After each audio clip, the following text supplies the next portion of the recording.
Hi book friends, welcome back to my channel. I am a Jen who reads, and this is my May reading wrap up.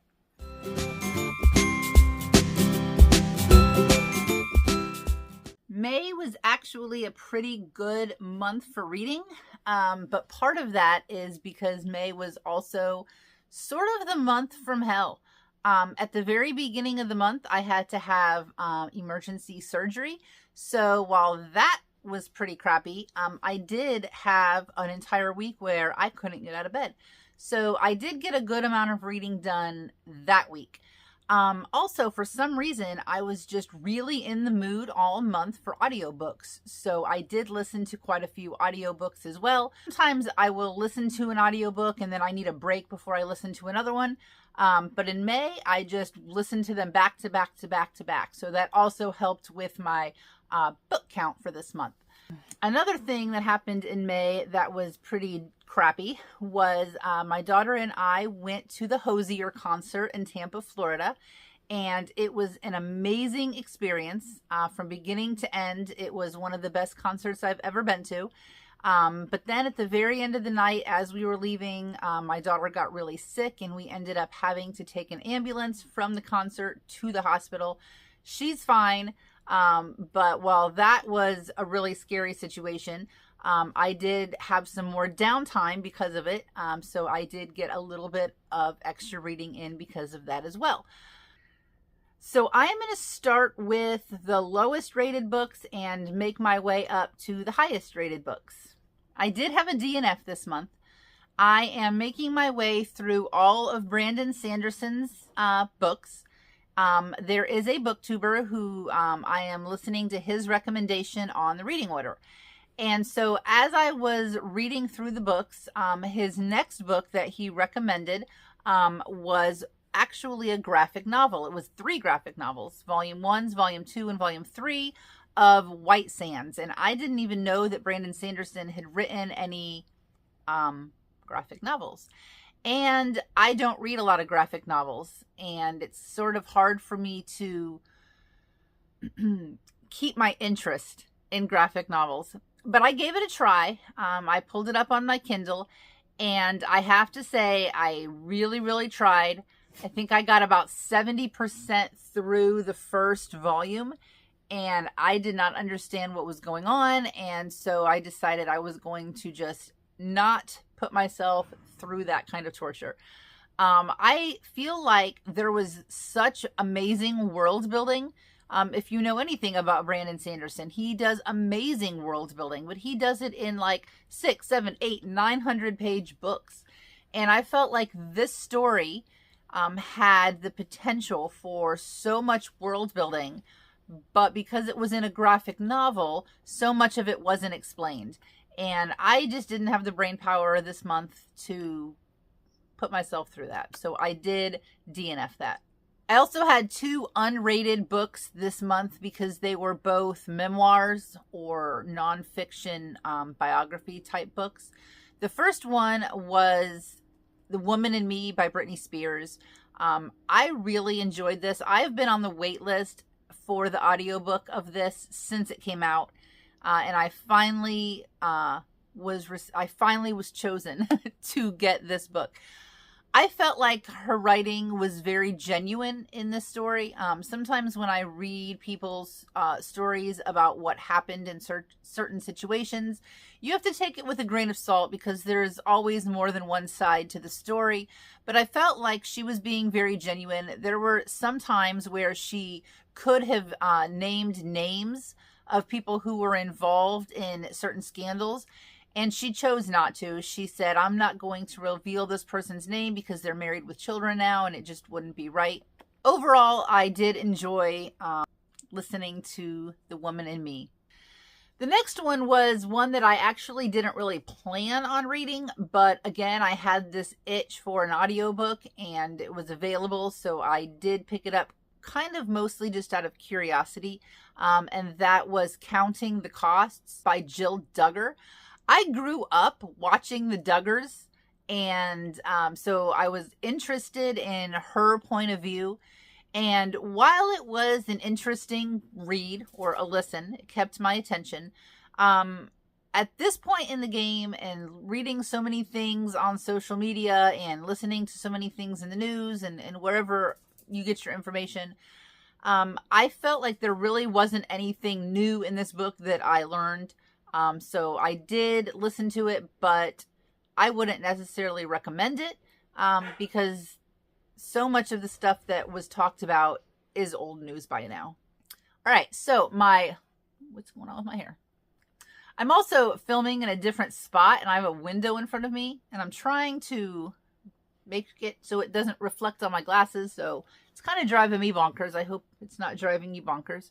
My lowest rated book this month was actually a middle grade book, and I read it because it's on the book list for my class for next year. It's called Fake by Elle Fountain. It's actually not even on Goodreads. It is on Storygraph, but I couldn't find it on Goodreads to add to my books that I read. It is very middle grade, and so I rated it accordingly. I did give it a 2 stars. If you've ever read the book The Testing, which is another middle grade book, but it's a little higher reading level middle grade book, The Testing by Joelle Charbonneau, I believe her name is, that's one of my favorite dystopian books. This was in the same vein as The Testing. It was almost like the same kind of world, the same kind of setting. There was a virus, kind of like COVID, where it kept everybody isolated. But when that virus was over, everybody stayed isolated. And so in this society, children are homeschooled through virtual reality until they're 14. And then they kind of get shipped off and they become part of a school where all the kids, almost like a college where all the kids go and they live there. And she finds out some secrets, and she's a hacker.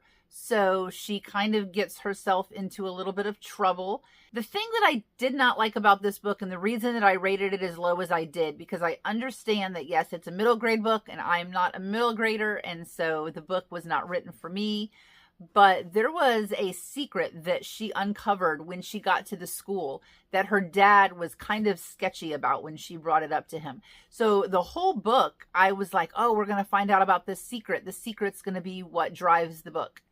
And that secret, that information did not come up again until the last pages of the book. And then her dad was like, oh yeah. And then he explained it really quick, and that was it. So I was a little bit disappointed in that. I feel like there was a lot more interesting things that were brought up in this book that were never touched on. And so for that reason, I did give it a 2. I would, however, recommend it for middle grade, especially lower level reading middle grade. The next book that I read was a 3.25, but I'm not going to talk about it because it's a secret. It's a book I'm reading for a video that will come out soon, but I did rate that one a 3.25. Okay, this book I rated a 3. This is Alone with You in the Ether by Olive E. Blake. This was my first read by Olive E. Blake, and I've had this on my shelf for a while, and it was mostly a cover buy. This was a strange book. There really was not a plot. This was just the story of a young man and a young woman, and they met, and he is a math teacher at a college. I think he's writing his dissertation. And she is an artist, and she gives tours at a museum, and they met, and this was sort of like their love story. Wasn't always love though. There was a lot of philosophical discussions involved in this book. And, the only reason I didn't rate this book a 2 was because it kept my attention. I kept reading. It was a fairly quick read. I wanted to know what happened. I wasn't really necessarily bored while I was reading it. It was interesting. So I did bump it up to a 3 for that. However, I wouldn't necessarily recommend this book to anybody. This is probably going to go in an unhaul pile. The next book that I rated a 3.5 was the second book in the Blood and Ash series. This is The Kingdom of Flesh and Fire. And I actually started this in April and then finished it in May. It kind of took me a while to read. It was hard to keep my attention, but then when I was bedridden for a week and it was next to me, I sort of pushed myself through to finish it. This is not a bad series. I'm still going to finish this series, but it is not one that I'm running out and telling everybody about. At least not at this point in the series. This is only the second book. One thing that I really disliked about this book was a majority of this book was just in one setting. So there was a lot of dialogue, a lot of learning about different species and different creatures that are in this world. There was one point where the main character left where the main setting was, and I was like, yes, we're finally going to get something else. We're finally moving on from this keep. And then she was brought right back, and I was like, oh, well, it was a good attempt anyways. The ending of the book did get better. The ending of the book did make me want to go and read the next book, the third book. So while this is a 3.5, why I am going to continue reading it, this is not a series that I would recommend to people. Maybe if they were very specifically asking for something that this book reminded me of, I would tell them about it, but this is a far cry from any Clarissa Broadbent or Sarah J. Maas books. I had a lot of 4-star reads this month, so let me go ahead and talk to you about those. The first one, and this is a horrible copy, this is Dark Matter by Blake Crouch. The dust jacket isn't even on it. This is a very beat up copy. This was the May read for my Discord book club.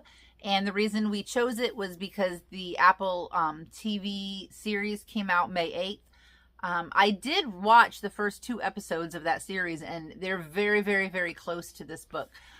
Basically, this is a man who teaches. He's a professor in college. He's got a wife. He's got a child. He goes out one night and goes to a bar for a friend's party or something. And on his way home, he gets kidnapped. And the last thing he hears is, "Are you happy with your life?" And when he wakes up, he's in almost like a different version of his life. What would have happened if XYZ would have happened instead of what did happen? So he goes back to his home, and his home is decorated strangely. He's not married to his wife. He doesn't have a child. And so he's trying to figure out what's going on. He's trying to find his way back to his family. This is not time travel. This is more like there's many dimensions, and they're all stacked on top of each other, and they're very similar, but one thing changed in the sequence of events to alter what happened in each dimension. So it's really interdimensional travel and not time travel.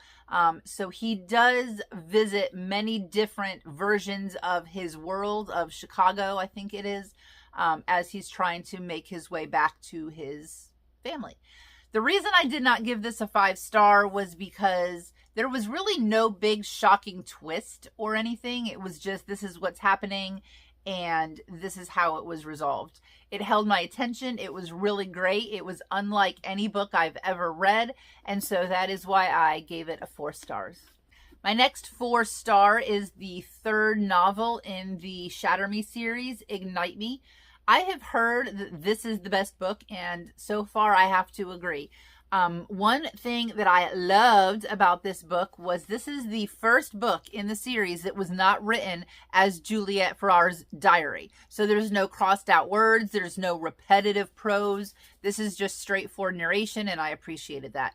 I do feel like the other 2 books, the way they were written, like as a journal, was unique, but to read 2 entire books of crossed off words and things being repetitive and poetic, it was just a little bit much, and it wasn't super enjoyable. So I really like this book a whole lot better. The copy of the book I have says that Shatter Me is a trilogy. So I looked it up, and I think this book was written in 2014. And then if you know anything about this series, there are more books that come after this, but the next book was not published until 2018. So I'm not sure if she decided, this was going to be a trilogy and then changed her mind.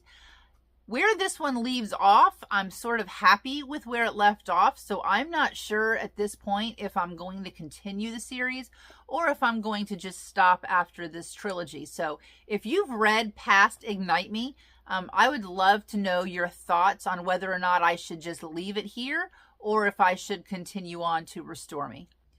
My next 4-star is from one of my favorite authors. I finally caught up and read everything that I was missing from this author this month, and that is Bride by Ali Hazelwood. I had heard so many things about this. I've had this since it came out, and I just got around to reading it. The only reason I gave this a 4 stars instead of a 5 stars, well, actually, there's 2 reasons. The first thing is I knew that Lo was a werewolf, and he does not shift into a werewolf until pretty far into the book. However, even though it explained what he looked like, I could not help but picture him as like a humanoid werewolf. So the entire book, I pictured him as the Beast from Beauty and the Beast, and that was just a little weird. I know that's a me thing and not an Ali Hazelwood thing, but it did make the visuals in my head a little bit weird. The other reason I gave it a 4 instead of a 5 was because one of my favorite things about Ali Hazelwood books are that her female main characters are so witty in their banter. Their comebacks, their inner monologue, they just have me laughing out loud. And I felt like the main character in this book, Misery, she's a vampire. I felt like she was thinking, oh, I'm a main character in an Ali Hazelwood book, so let me try to live up to all of the other main characters in Ali Hazelwood books. And I'll try to be funny, and I'll try to be witty. And she was sort of. She wasn't annoying or anything, but her comebacks and her statements just didn't pack the same punch as they have in all of the other books. Towards the end, it got better. It was like she was practicing. She was practicing being snarky and funny, and she was improving as the book went on, but it just wasn't the same vibe. I didn't get the same laughter and the same "you go girls" as I did when I was reading other Ali Hazelwood books. As far as the vampire werewolf aspect, I ate that up. I loved it. It was very hot, very steamy. If you have heard anything about this book on social media, you have probably heard the term knotting, which is described in this book. Knowing what I know about canine anatomy, I figured out before I started reading the book what it was. And I was not sure how it was going to come across in a book. I was very unsure of what to expect. And the only thing that I didn't like, the whole thing, he was explaining to her what it was and what would happen and what to expect, and that was fine. But then when it was happening, he incorporated the knot in his dirty talk, and it was pretty cringy. I was like, ooh, that is not a turn on. That's a little weird. So I didn't like that about it either. So the not dirty talk, not as in K-N-O-T, the knotting dirty talk, bumped it down half a star. And then Misery not being as funny as some of the other main characters in other Ali Hazelwood books knocked it down another star, or another half a star. Would I recommend this book? Absolutely. I loved this book, and Ali Hazelwood continues to hit this out of the park for me. All right, the next 2 4 stars I don't have. One was an audiobook, and it is from an author who is very hit or miss for me, and that is Tessa Bailey. The first books I read by Tessa Bailey were It Happened One Summer and Hook, Line, and Sinker. Loved them, instant 5 stars, and I think that the reason why her other books have not hit so hard is because I started with the bar too high. I did not like, in fact, I hated Secretly Yours. Fangirl was better, still not the best. So I did listen to Wreck the Halls on audio. I gave it a 4 stars. I did enjoy it, kept my interest. I was very invested in beat and melody, even though I thought that the names of the main characters, Beat and Melody. I thought that was a little weird. Their parents were musicians, but I loved the way that Beat was respectful of Melody and her wishes. I loved how Melody was understanding of the sexual differences that her and Beat had. I loved the way it explained the trauma that led to Beat looking at sex the way he did. I thought it was an amazing slow burn, but for some reason it just did not pack that 5-star punch for me. I think the reason that I only gave it the only reason I gave it 4 stars was just because of vibes. I need to stop comparing Tessa Bailey books to the first 2 books that I read by her. That might be a problem. I don't think at this point that Tessa Bailey is one of my favorite rom-com authors anymore, but definitely not like Ali Hazelwood is. But I'll continue to give her stuff a try. We'll see. The other book that I have that was a 4-star is actually back in my classroom, and I'm gone for the summer, so I don't have access to it. And that is Roll for Initiative. This is another book that was on my, or that is on my classroom book list for next year. And when I first got it and I first saw that it was on the list, I thought, this is great. A book about D&D. And I love D&D. I have many students who love D&D. I run a D&D middle school club after school sometimes. And so I was really excited to read this one. And I picked it up, and my first thought, in like 4 chapters in, I was like, oh, this is disappointing. This is just a book about 6th grade girls playing D&D and their drama. And as I kept reading, I realized that that was not what it is. Actually, at the end of this book, I cried a little bit. This is a book that I highly recommend for anybody who loves playing role-playing games, who loves D&D. It was an easy read. It was a fast read. And I'm really excited for my students who have not experienced Dungeons and Dragons to read this, and maybe this will spark their interest in it a little bit. So definitely a solid 4-star middle grade read, Roll for Initiative. That brings me to my last book and my only 5-star book in all of May. And it's another Ali Hazelwood book, Check and Mate. Not sure what I was getting into when I picked this book up. The only reason that I have it is because it's Ali Hazelwood. It's YA, which I find myself not really enjoying YA as much as I used to. Also, it's about chess, and I don't know how to play chess, and chess doesn't interest me at all. But because it was a nerdy romance by Ali Hazelwood, I had to pick it up, and 5 stars. The main character, Mallory Greenleaf, oh my gosh, the things that she says are so hilarious. The only part of this book that I did not like was that she was keeping secrets from her family. And there was a falling out of sorts between her and her best friend when her best friend moved to college. And that sort of ticked me off on her best friend's part. Like, I was kind of mad at her best friend. And then when they sort of reunited, I thought that the best friend's explanations for kind of just ghosting her were sort of bullshit, to be honest. And she was just like, okay. But the rest of the book was good enough to keep it at a 5 stars. This was so sweet. I actually learned, I didn't really learn a lot about chess, but I learned a lot about the chess world and the lengths that people go to become better at chess and to become champions and to become highly rated in chess. So Ali Hazelwood did it again. She's my favorite rom-com. She's one of my favorite authors. Definitely an auto buy for me every single time. I cannot wait for her next book to come out.